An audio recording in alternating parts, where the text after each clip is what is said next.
Okay, so here are some do's and don'ts. Now, I'm bringing up the photo booth. Now, as you can see, the middle box is kind of coming up with the top box.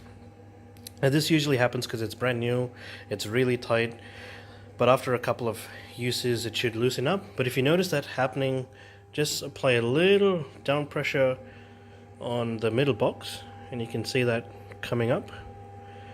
And you should notice it click to lift up the middle box. Now, packing it down is extremely important. We at all times must ensure when we're shutting it down manually, you got to press the Windows key, and in the pop-up hit shutdown, and only then the computer will shut down.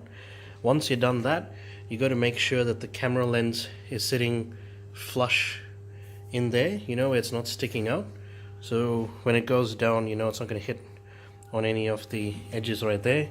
Now, when you're packing it up, you must remove the back door, okay, because a little bit pops out and it could get stuck in the middle box or the bottom one. Now, once you've removed the back door, it's recommended to remove the camera cable, because I did have a few people mention to me that while they were packing it up, the USB cable got caught somewhere. So I've just been advising everyone, when you're packing it down, highly recommended to disconnect the camera cable and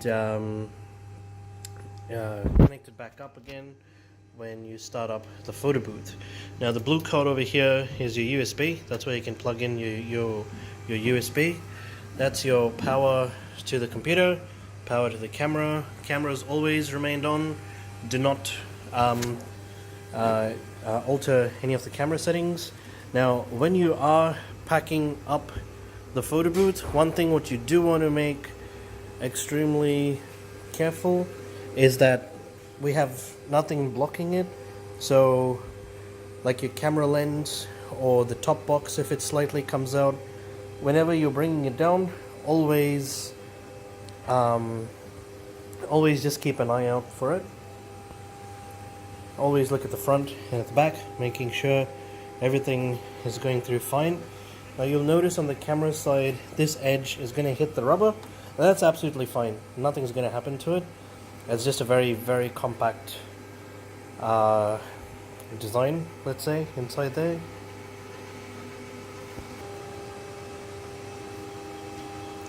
So now, just take precaution while it's coming down that part is clearing. That's fine. Camera lens is cleared. That's good. And at the back, we're just going to check if that top part should nicely clear. There we go. That's done. And that top part is nicely cleared as well.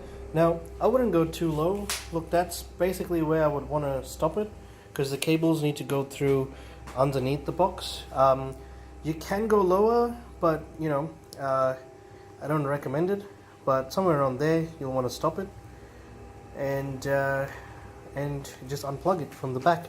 Now, it is recommended when you do transport the unit is to remove the printer, purely because it just makes it too heavy. And one thing to be cautious about is the power cord and the USB cable. Don't try to pull out the full printer, the printer out of the box and place it down while it's still connected. You want to keep it on the ledge and then disconnect it. If the cable is too short, pull the top and bottom box down a little bit, and that'll give you more leeway on the cable. And that's pretty much it. That's your do's and don'ts.